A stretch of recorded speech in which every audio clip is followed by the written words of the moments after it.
Y'all drop your thoughts in the comment section. Don't go ahead and start part 2.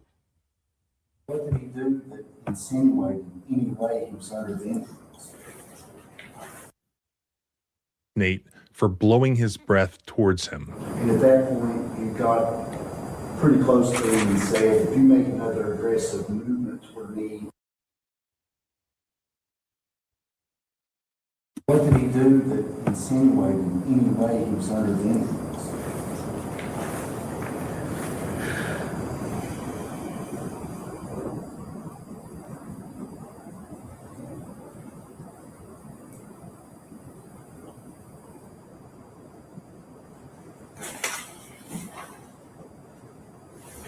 Just the way he was acting nervous on scene, he was pacing, he wasn't being very cooperative with the investigation.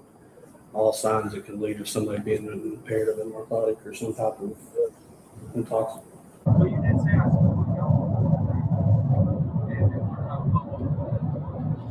I It did not detect the presence of alcohol. It didn't detect the presence of alcohol. Although your license will be suspended, maybe eligible immediately for initial interlock license on your drive during the period of suspension.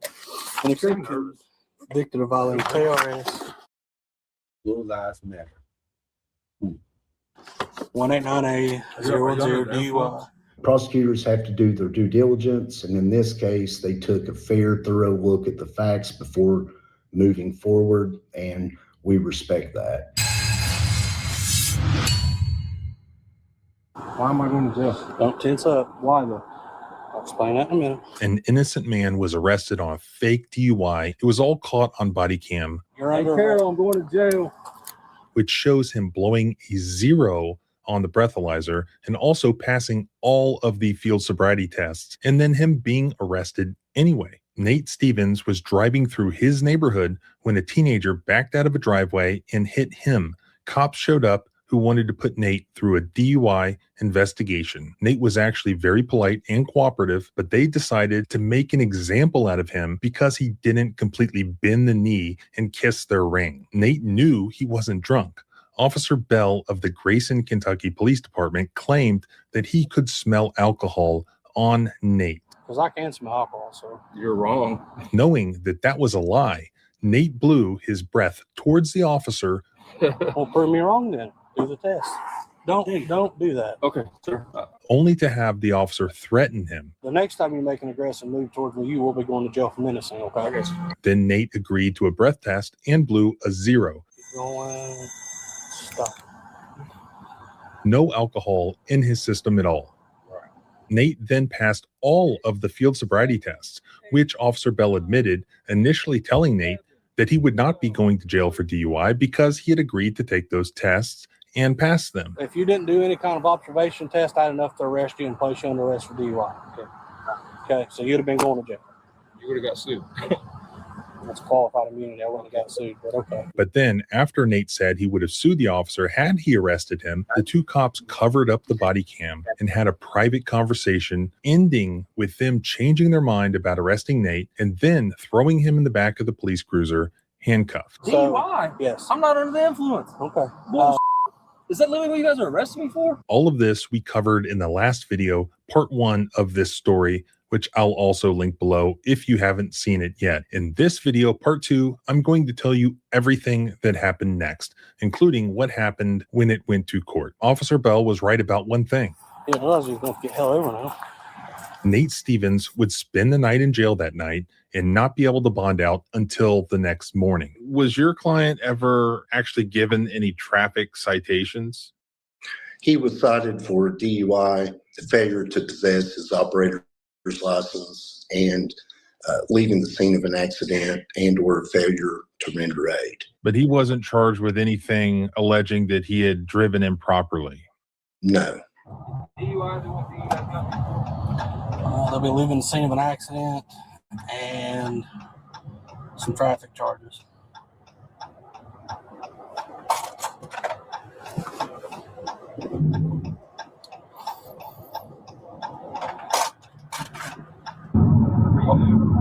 No.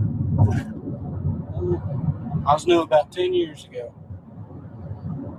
What's going to happen is I'm going to take you down to King's Daughters. I got to read you imply consent. Well, then I'll then ask you submit to a test of your blood, and then we'll go to the county. Okay. So you did say I smoked like alcohol. It did not detect the presence of alcohol. It didn't detect the presence of alcohol. What? Do what? You say it didn't detect it. So obviously nothing happened. I don't believe you're under the influence of alcohol. Huh? I don't believe you're under. I believe you're under the influence of the narcotic. Okay, you said I smelled like alcohol. Yeah, I did. Due to the timing of the arrest, bond would be impossible until the next morning. Because it was a DUI arrest, Nate would be transported to the hospital for a blood draw, and pretrial services, which is what they call it, would not be in until the following morning. And the judge in this case would not be prepared to set a bond for Nate to get out of jail until pretrial services could make their assessment of him.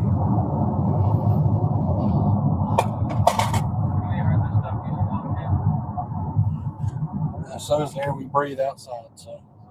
So is the air outside, as polluted as it is. So, as planned by Officer Bell, Nate did in fact stay in jail until the following morning. And here's what happened while at the hospital. Hey, sir. How you doing, sir? Back up here, man. Go on. All right. Back again, man. Yep. How you doing, man? Yeah, I'm all right. All right, man. I was gonna read you this. Okay. I will be requesting you submit to a test for your breath, blood, or urine, or any combination of these tests. My breath? If you refuse to submit to any test, which I request your refusal may result in a suspension of your driver's license by a court of the time of your arraignment. And if you are convicted of violating KRS 1898010 DUI, result in suspension of your driver's license and suspended by the transportation cabinet. If you refuse to submit to the breath or urine test, I already did a breathalyzer. this refusal may be used against you in court as evidence of your violation of KRS 1898010 DUI. Although your license will be suspended, you may be eligible immediately for initial interlock license on your drive during the period of your suspension. And if you're convicted of violating KRS 1898010 DUI, you will receive the credit towards any other initial interlock required for ultimate arrest. Pursuant to Kentucky law, prior to a blood draw to test Nate's blood for the presence of intoxicating substances, they had to read Nate an implied consent form. Nate didn't want to agree to anything without first talking to his lawyer. Just like he did at the scene of the arrest, Officer Bell refused to allow Nate to talk to his lawyer. He essentially forced him to make a decision without legal advice. As a result, Nate did not agree to having his blood drawn and giving his blood to the government without first being able to talk to his lawyer. Based upon information with our previous radio, I now request you submit to test your blood. Okay. So you don't want a blood test? No, so I see that. No. Okay. Fair enough. I got a chance to interview Nate's lawyer, Derek Willis, about the situation. When he first got the body cam, he couldn't believe what he saw. Was there ever any blood draw taken? No, he refused to submit to the blood test unless his attorney was present, and it was his understanding that I could not be present because the officer stated if he called me or if I arrived at the scene, I would be a witness and unable to represent him. I mean, the craziest part of this whole story is that all of this was knowingly recorded on body cam, except for the part that was purposefully destroyed. And even after receiving the case, the prosecuting attorney proceeded with the prosecution, trying to convict Nate of this entirely fake DUI charge. In Kentucky, if you refuse their lab test, whether it be an intoxilizer, blood, or urine, that comes with enhanced penalties and pretrial suspension of your operator's license. The refusal is whether his Sixth Amendment rights were violated, whether it was an actual refusal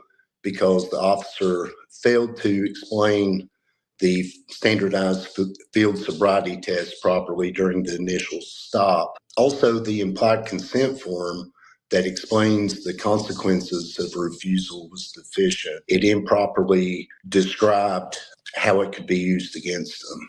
And it also results in a pretrial suspension of the operator's license. Have you tried comparing the video footage with what he wrote in the report? I have, and the report is a little deficient and it is not consistent with what the body cam shows. I took the breathalyzer.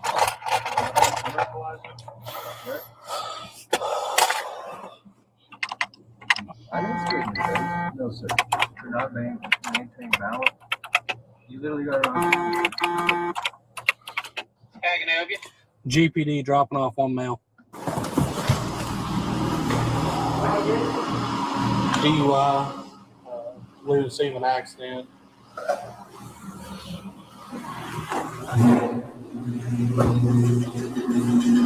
Not been very cooperative.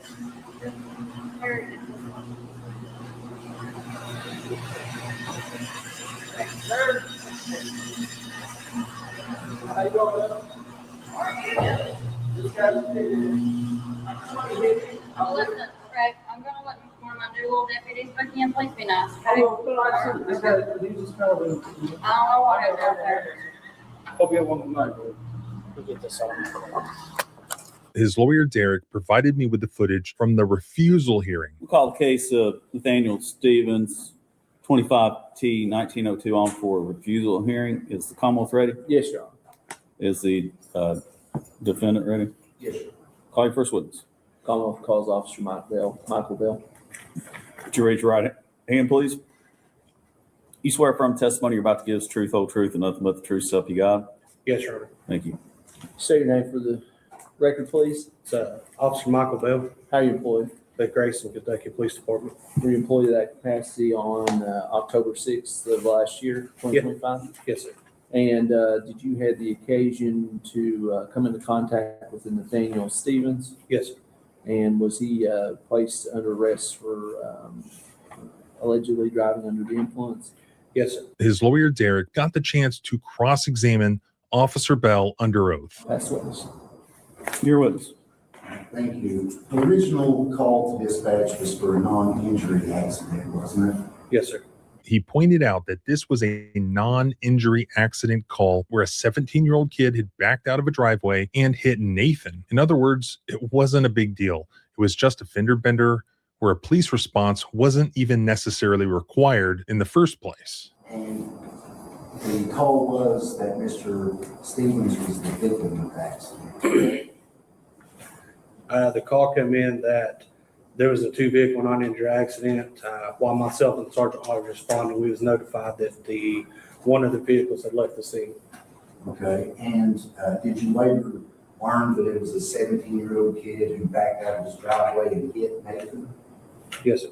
And that he and Nathan exchanged information and there was no issue till his father learned about the accident later in one of the police reports. Is that accurate?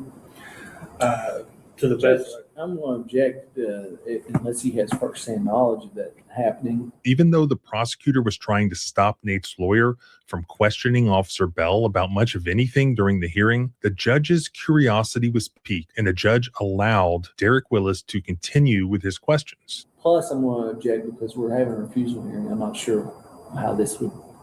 How's this relevant to the refusal Well, hearing? it is relevant for a couple of reasons. We do have knowledge because his body cam was on the entire time except for when he covered it whispered. And second, during the entire encounter, there was no indication he was under the influence until a couple of things happened. So I'll keep it very brief, just a little bit of Yeah, if you think, I think I'll let you have a little leeway there. Thank you. Nate's lawyer asked Bell about the lie that he claimed to have smelled alcohol, given the fact that we now know that Nate actually blew a zero. At first, he seemed to not really remember making this claim, so we had to refresh his recollection by reviewing his report, and his report actually said, I could smell a strong odor of alcoholic beverage coming from his person. You claim you smelled alcohol, correct? I don't believe so. Let me double check before I testify to that.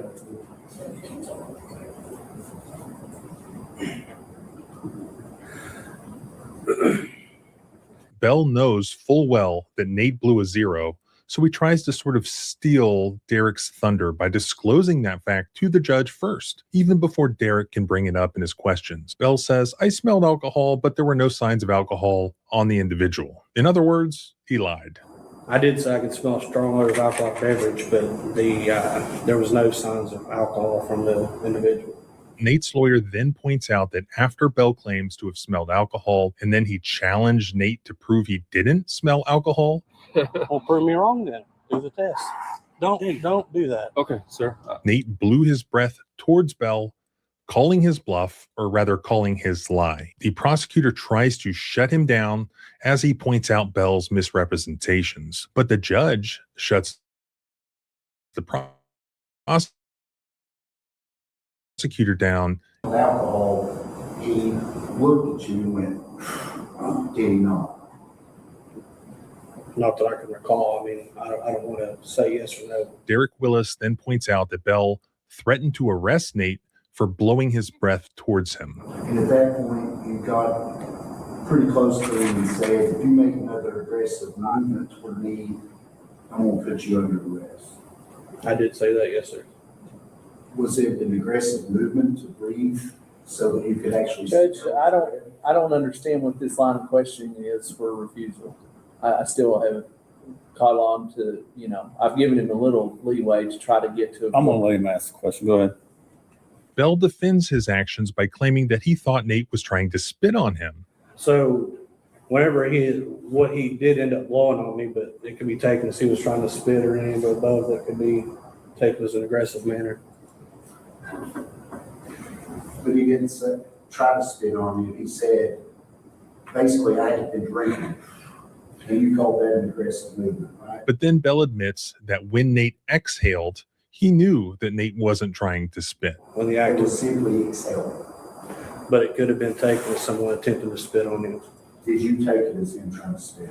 At first, yes, but then he did exhale air.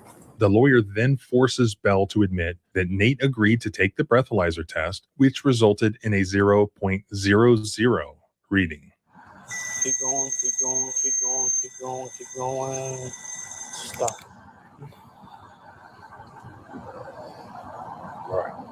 Bell admitted that the breathalyzer test showed that Nate had not consumed any alcohol. When you specifically asked him, will you take the PBT, he said yes. Yes, And when he took the PBT, it was 0.000, correct? it did not determine the presence of alcohol.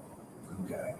There was absolutely no indication of the presence of alcohol. No, sir. Okay.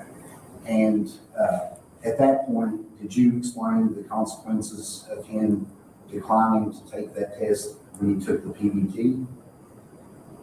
No, sir. I was asked if he would submit to it. Okay. So did his hesitation all along appear to be lack of explanation, lack of understanding, rather than lack of cooperation? It was a passive. I mean, he was very questionable about it, but I mean, I explained it the same as I would do any other traffic stop. But his behavior and the fact that there was nothing in the PBT was consistent with no alcohol consumption. Do you agree? Yes, sir. Then the lawyer points out that after the breathalyzer test, Nate tried to call him, his lawyer, but Officer Bell threatened that if you call him, he'll be a witness and he can't represent you. After the PBT, he tried to call me, didn't he? I don't know who he tried to call you. Well, on the video, you say if you call him, he'll be a witness and he can't represent you. I said if he comes down here, he'll be a witness. What's your name? Bell, it's right here. Okay. What's your name? Sergeant Hall. Okay. If he shows up, he's a witness, so he can't represent you anyway. So presumably he's trying to call me, right? But at that point, he was detained. This really gets the judge's attention, and the judge directs Bell to answer the question. At that point, he was detained for the investigative purposes of. Answer the question. What was your question? He tried to call me and you told him if he comes down here, he's a witness and can't represent you. You told him that, didn't you? Yes. This is important because Nate's lawyer has established that Nate was in fact cooperative, but that he just had questions and he wanted to understand what was being asked and wanted to be able to talk to his lawyer in order to understand his rights, but that Officer Bell purposefully did not explain things properly and wrongfully deprived Nate of access to his lawyer. Are you trained to tell people they can't call their lawyer? No, sir. But on it, Under what authority do you have to tell somebody if they try to call a lawyer, you can't call him, he can't represent you? on point of traffic stop, you're detained until that. You're afforded an opportunity if we go for any kind of chemical testing. So back with the testing, again, he said he didn't want to take a test without his lawyer present. Mhm. And you previously told him if his lawyer's present, he can't represent him. For the observation testing, but he's afforded an opportunity to contact, communicate with an attorney via phone. Did you sit down and tell him the difference between the lawyer not being able to represent him if he shows up at the scene versus not being able to represent him if he called during the implied consent? No, it's in the compliant consent that he's afforded 10 minutes, but not more than 15 minutes to attempt to contact, communicate with the attorney. Then Nate's lawyer points out that after Nate took all of the tests and passed them, he was told that he was going to be issued citations and not be placed under arrest. Everything was recorded on the body cam, wasn't it? Yes, sir. And there was a point in time after he took the PDT and after he took his field sobriety test that you said, I'm going to issue some citations. I'm going to go over and talk to the other attorney. Is that correct? Yes, sir. And at that time, he was not under arrest. He was still detained, but he was not under arrest at that time. And you indicated he wasn't under arrest, that you were just going to give him a citation. He was going to get some citations, but I never told him if he was or was not going to be placed under arrest. And did he ask you what's the citation for? You told him you'll find out when I get it. As in, I'll explain it like I do every traffic stop, each charge that's on the citation. Then afterward, went and spoke to the victim or who were seen off, and you told him, I'm going to hand out a citation. You can come to the police department in 2 days to get a report. Yes. And you didn't tell him he was under arrest. I did not tell the other party that he was under arrest, no. You came back and you told Mr. Stevens, if you hadn't had done the standardized field sobriety test, you would have been under arrest. I did say that, yes. And when you said that, he said, well, you would have been sued. Is that correct? To the best I can recall, he did. And your response was, no, I have qualified immunity. I wouldn't be sued.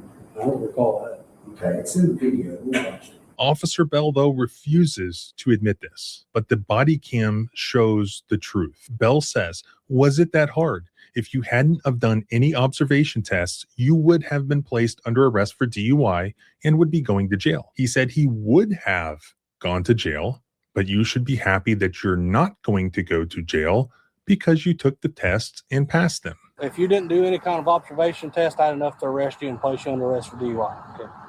Okay, so you'd have been going to jail. You would have got sued.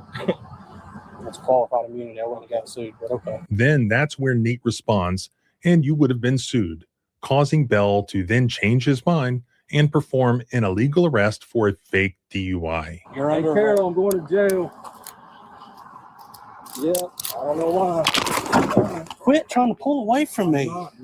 Next, Officer Bell was confronted about the fact that after Nate said he would have sued him, he covered his body cam and whispered with his supervisor, Sergeant Hall. And at that point, you walked away and you spoke to Sergeant Hall. Yes, sir.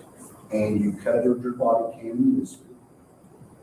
We wasn't whispering. I did remove it off my chest and communicated with Sergeant Hall. And why would you do that? Just speaking with the sergeant on scene. And at that point, you came back and told him he was under arrest. I did consult with Sergeant Hall regarding the observations that we observed, and we come to a mutual conclusion that we believe he was going to be under the influence. You came to the mutual Or a conclusion that we believe he was under the influence. Bell testified that he consulted with Sergeant Hall about the observations they observed and that they came to the mutual conclusion that Nate was under the influence. When Derek asks, what did Nate do that indicated to you and Sergeant Hall that he was under the influence, there was a long pause. What did he do that insinuated in any way he was under the influence?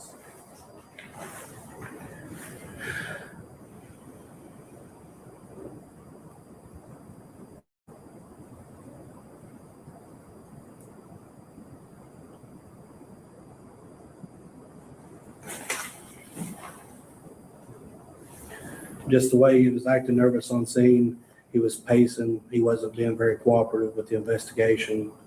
All signs that could lead to somebody being impaired of a narcotic or some type of intoxicant.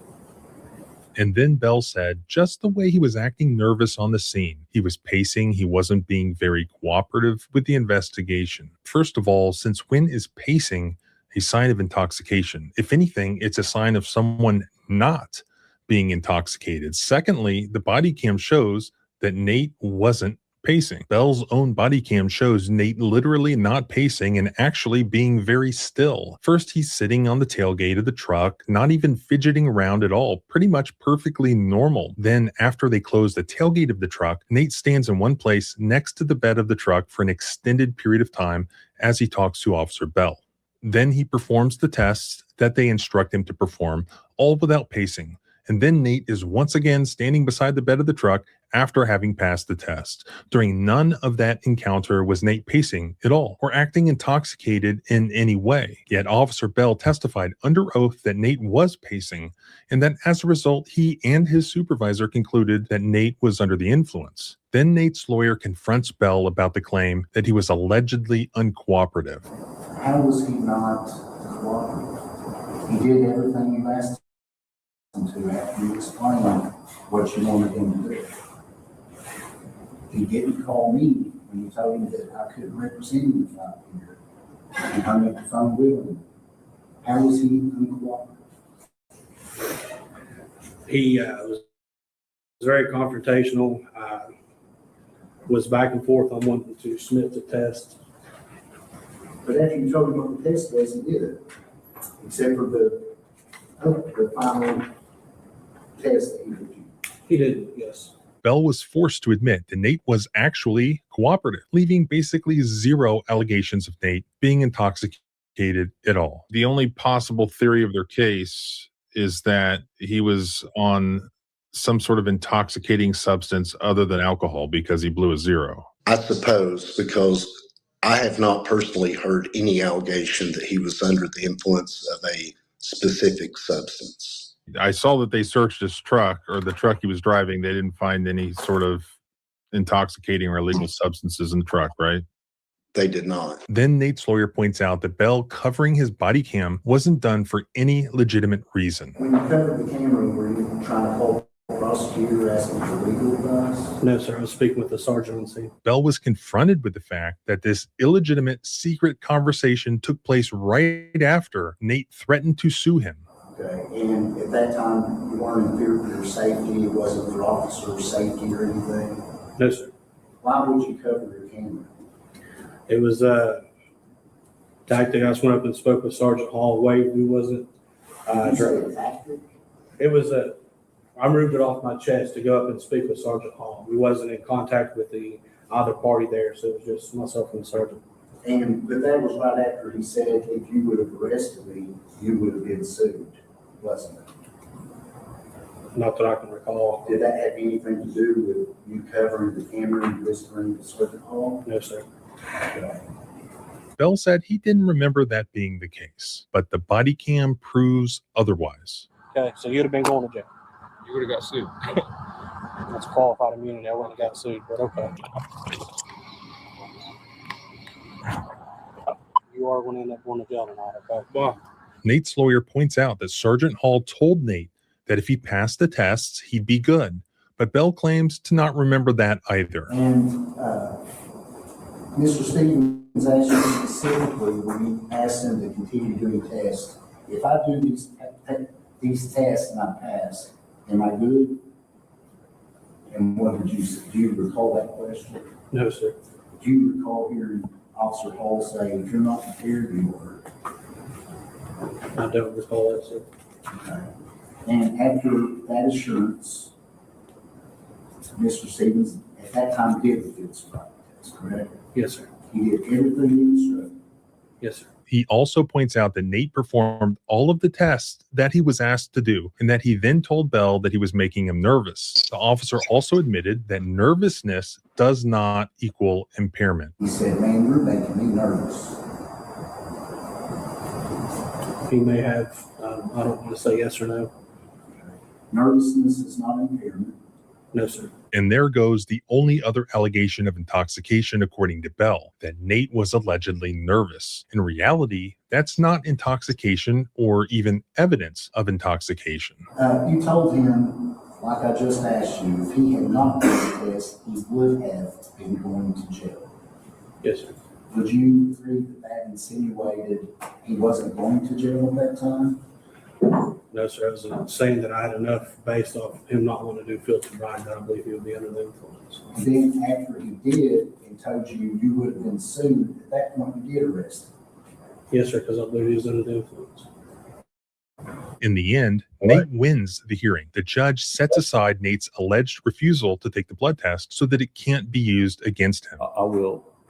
I will set aside the refusal. In other words, Nate did not technically refuse under the law to take the test because Officer Bell did things improperly, and he denied Nate access to his lawyer, which would have enabled Nate to understand his rights before making a decision.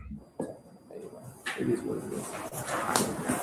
What ended up happening with this police officer, Bell? Is he still working for the Grayson Police Department?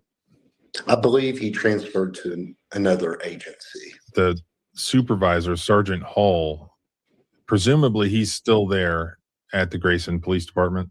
He is. He's worked there for many years. And that's kind of scary because he sat there and watched this whole false arrest take place and sounds like participated in it because it only occurred after this private conversation, the substance of which the evidence was destroyed. But he watched this whole thing go down. He was the on-scene supervisor. He allowed it to happen. He enabled it to happen, and he's still there. Yes, and I do believe he should have stepped in and acted, in this case, as a supervisor. I would really like to hear what explanation he has for his behavior and allowing that to happen. I've been a DUI prosecutor. I've defended them. I don't think I've ever seen a worse DUI arrest in my career. Yes, I prosecuted for approximately 13 years and have also been a criminal defense attorney. And I will agree with you that I've never seen a DUI charge that was so weak. Just on every level. I mean, and your client is actually the victim of the traffic accident.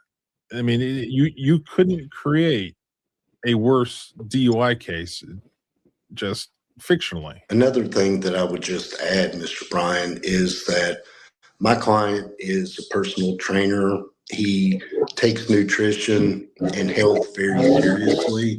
He lives a clean lifestyle, does not drink alcohol or do drugs. This had a serious impact on him because he had never been in that sort of situation before, never had any negative interaction with law enforcement.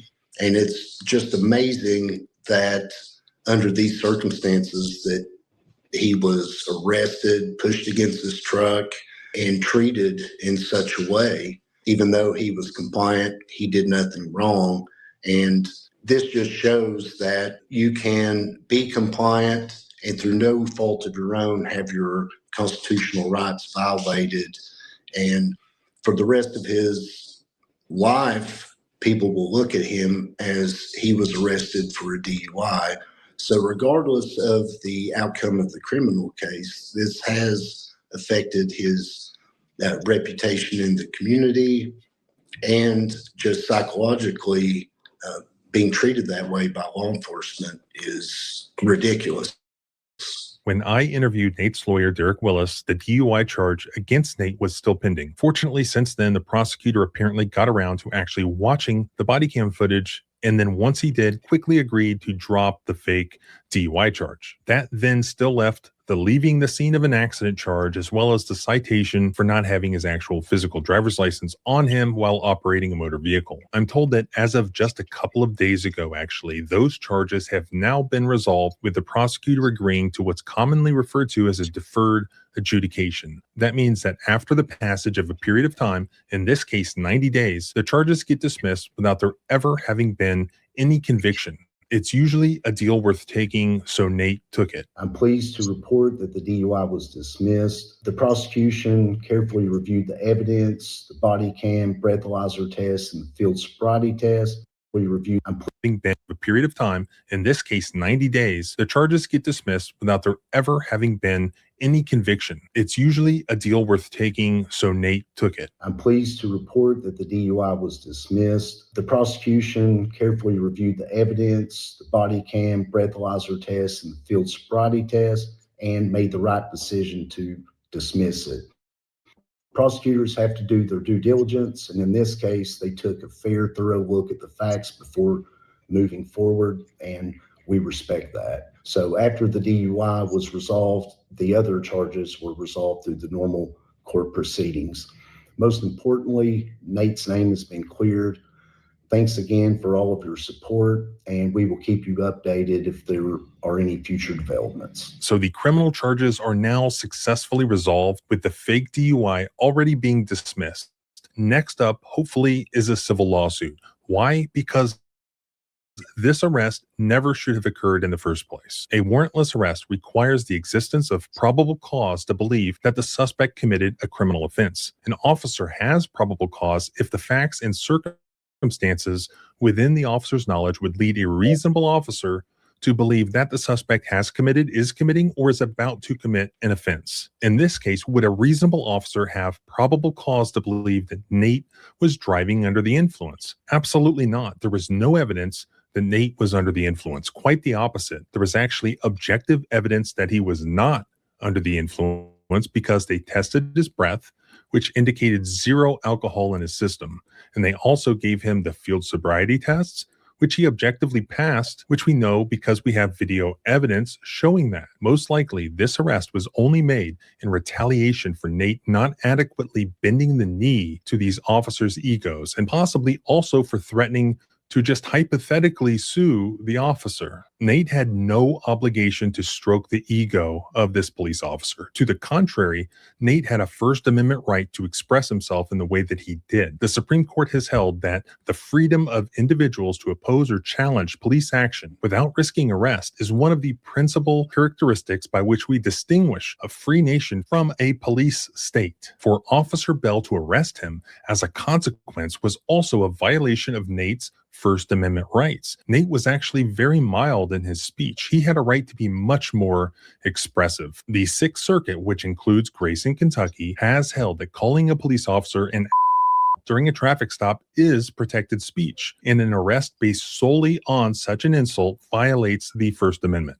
So here in Officer Bell, we have a police officer who is on record demonstrating on video and writing and in court that he's perfectly willing to violate the Fourth Amendment as well as the First Amendment in order to retaliate against a completely innocent individual just to stroke his own ego. I think the city of Grayson, Kentucky has since realized this, resulting in Officer Bell no longer being employed there. Where did he go? We will get back to that. But the Nate Stevens incident wasn't the only instance of Officer Bell's police misconduct in Grayson, Kentucky being caught on video. Nate's lawyer also gave me footage of an even worse incident that happened only about a month after Nate's fake DUI arrest. This involves a young guy who was arrested basically for an extremely minor charge of just being intoxicated after a night of having fun with his friends. This young guy was mistreated by Officer Bell, and he was eventually thrown in a holding cell in Grayson. Sit down. Please, no. Sit down. Please, I'm not telling you again. Sit down. Please. He was begging for help. He was highly intoxicated and probably needed medical help, but he got something very different. What'd you bust your nose on? So stay tuned for part 3 of Officer Bell in this next video, and you can follow along by subscribing both here and at the blog at thecivilrightslawyer.com. You can follow me on X and the other socials at John Bryan ESQ. Remember, our rights don't end where your fear begins. Freedom is scary. Deal with it. All right, y'all. So what are y'all thoughts on that? Well, obviously he won that case. Nate won the case. So now, of course, I would sue. And yeah, I think Nate's gonna sue. So I'm gonna do the follow-up on that.